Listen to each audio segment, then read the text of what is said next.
Nah, sekarang kita akan lanjutkan membahas bagaimanakah cara menyelesaikan persamaan linier satu variabel. Nah, ini pertanyaannya. Untuk itu kita akan membahas dulu apa itu penyelesaian. Nah, apa itu penyelesaian?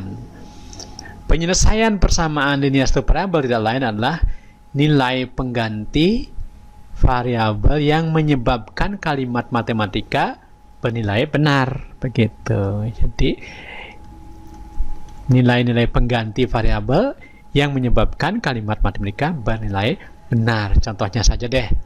Contohnya biar gampang.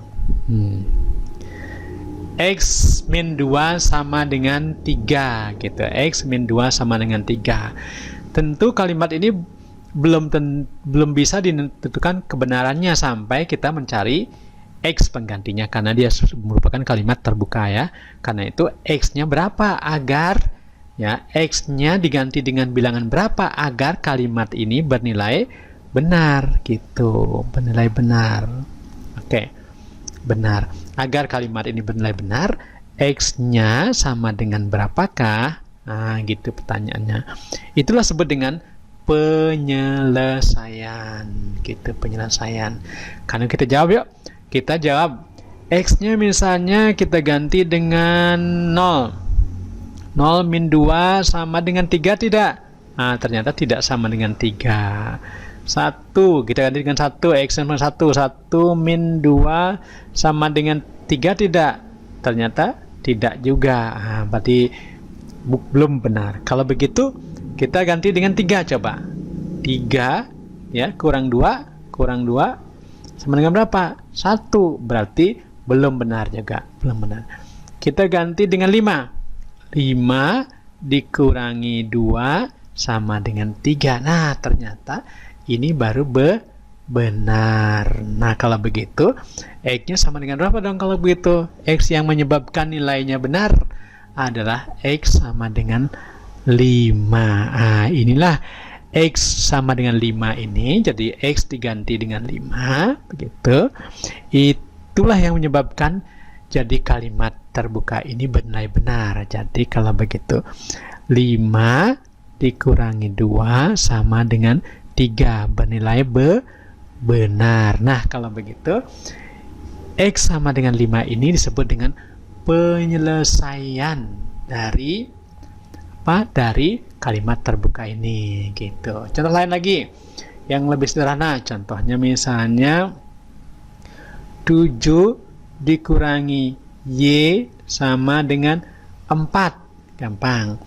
Berapakah nilai Y yang menyebabkan kalimat terbuka ini bernilai benar gitu. Jadi agar kalimat matematika ini bernilai benar, berapakah nilai Y? Nilai Y. Nah, coba ganti Y-nya dengan berapa? Ganti Y-nya dengan 2. 7 min 2 sama dengan 5. Berarti belum. Berarti masih salah. Salah nih. Sekarang 7 min 3. 7 min 3 sama dengan 4. Nah, ternyata ini benar. Berarti Y-nya sama dengan berapa? Y-nya sama dengan 4. Nah, Y sama dengan 4 inilah, dan X sama dengan 5 inilah yang masing-masing disebut dengan apa? Penyelesaian. Oke? Penyelesaian dari kalimat terbuka ini tadi dan kalimat terbuka ini tadi ya. Jadi sekali lagi penyelesaian adalah nilai pengganti variabel X tadi dan juga variabel Y tadi sedemikian sehingga menyebabkan kalimat terbuka X min 2 sama 3 tadi, di juga kalimat Y min 7 min Y tadi itu menjadi bernilai benar. Nah, itulah disebut dengan penyelesaian. Oke. Sekarang lanjut lagi. Pertanyaannya, bagaimana cara untuk menentukan penyelesaian itu? Gitu. Yang sekarang kita bersihkan dulu. Ya. Nah, bagaimana cara untuk menentukan penyelesaian tadi? Nah, caranya tadi adalah cara apa tadi kita lakukan?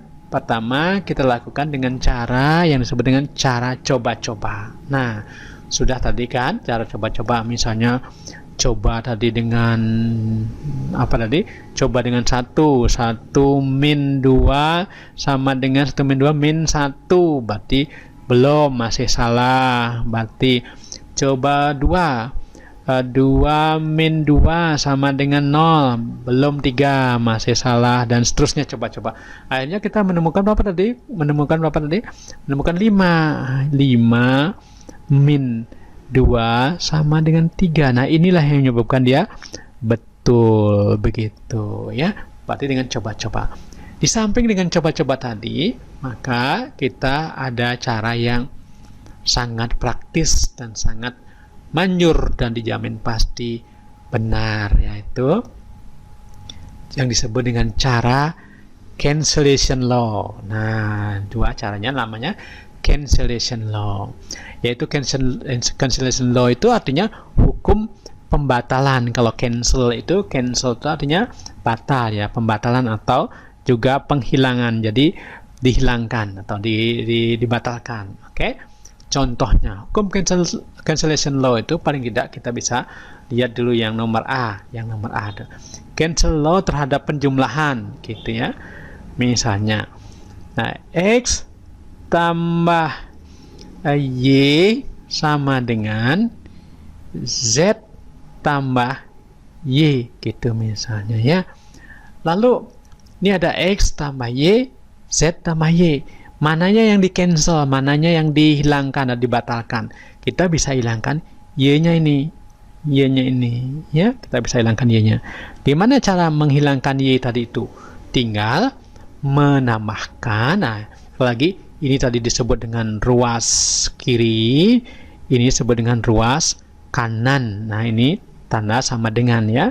Oke, caranya untuk menghilangkan Y dan menghilangkan Y di ruas kiri dan mengulangi Y di ruas kanan adalah dengan cara kedua ruas kita kurangkan saja dengan Y. Jadi kalau begitu X tambah Y kita kurangkan dengan Y, gitu. Tinggal Z tambah Y juga kurangkan dengan Y. Nah, kalau begitu istilah lainnya adalah kedua ruas dikurangi masing-masing dengan Y, gitu ya. Jadi kedua ruas, ini ruas kiri dikurangi dengan Y, ruas kanan juga dikurangi dengan Y. Nah, disinilah harus adil ya. Jadi kedua ruas dikurangi dengan bilangan yang sama. Nah, sekarang dengan demikian, ini menjadi X tambah Y min Y, jadi 0, ya kan?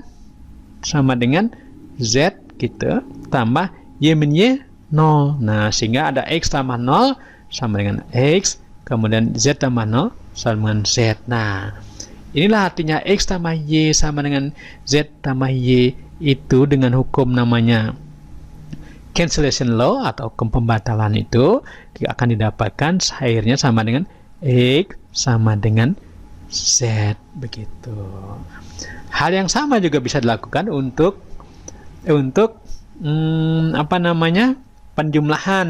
Nah, kalau ini pertama, jadi X min Y gitu sama dengan Z min Y. Nah, kata itu untuk menghilangkan min Y kedua ruas kita harus tambahkan dengan apa? Tambahkan dengan lawan dari Y, itu X min Y tambahkan dengan Y sama dengan Z min Y tambahkan juga dengan Y, sehingga ini min Y jadi X tambah 0, jadi 0 ini sama dengan Z tambah 0 juga, min Y tambah Y 0, sehingga akhirnya ketemu X sama dengan Z, sama dengan itu ya.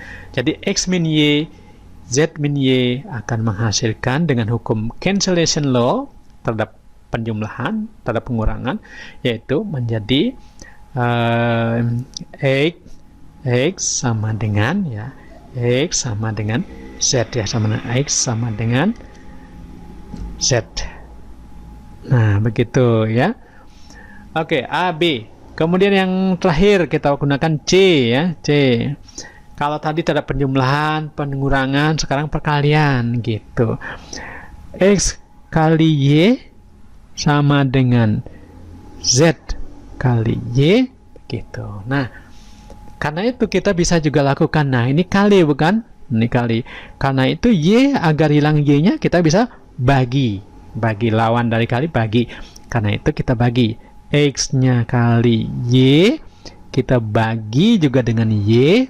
Nah, dengan catatan tentu Y-nya tidak boleh sama dengan 0. Kenapa? Karena pembagian dengan 0 tidak diizinkan. Karena itu X kali Y bagi Y dengan catatan Y tidak sama dengan 0 sama dengan Z kali Y juga bagi Y. Jadi prinsipnya kedua ruas dibagi Y, ruas kiri dibagi Y, ruas kanan juga dibagi Y. Sama hal dengan tadi, ruas kiri, tadi yang ruas kiri itu yang ini dikurangi Y, ruas kanan dikurangi Y. Yang ini ruas kiri ditambah Y, ruas kanan ditambah Y. Jadi harus adil ya antara ruas kiri dan ruas kanan ya. Kembali ke sini, X kali Y bagi Y. Nah, catatan Y bagi Y pasti sama dengan 1, dengan catatan Y tidak sama dengan 0 tadi. Oke? Gitu. Kalau itu Y bagi Y, kalau itu X kali 1 sama dengan Z kali Y per Y juga 1, Z kali 1. Nah, sehingga akhirnya X sama dengan Z. Nah, ini semua disebut dengan hukum cancellation law. Nah, kembali ke persoalan ini, bagaimana caranya tanpa coba-coba? Nah, karena itu X minus 2 sama dengan 3 gitu. Kita lakukan hukum cancellation law, hukum pembatalan dengan caranya menambahkan kedua ruas dengan 2, sehingga X min 2 tambah 2 gitu. Ini ruas kanan ditambahkan dengan ruas kiri ditambahkan dengan 2. Ruas kanan juga harus ditambahkan dengan 2, tambah 3 tambah 2. Ingat ya. Ini ditambahkan dengan 2, ruas kiri, ruas kanan juga ditambahkan dengan 2. Oke, sehingga X min 2 tambah 2, sehingga X min 2 tambah 2, itu min 2 tambah 2, min 2 tambah 2. Nah, ini pasti 0, sehingga X tambah 0. Sementara 3 tambah 2 sama dengan 5, sehingga akhirnya apa? X tambah 0, X sama dengan 5. Nah, gini caranya ya.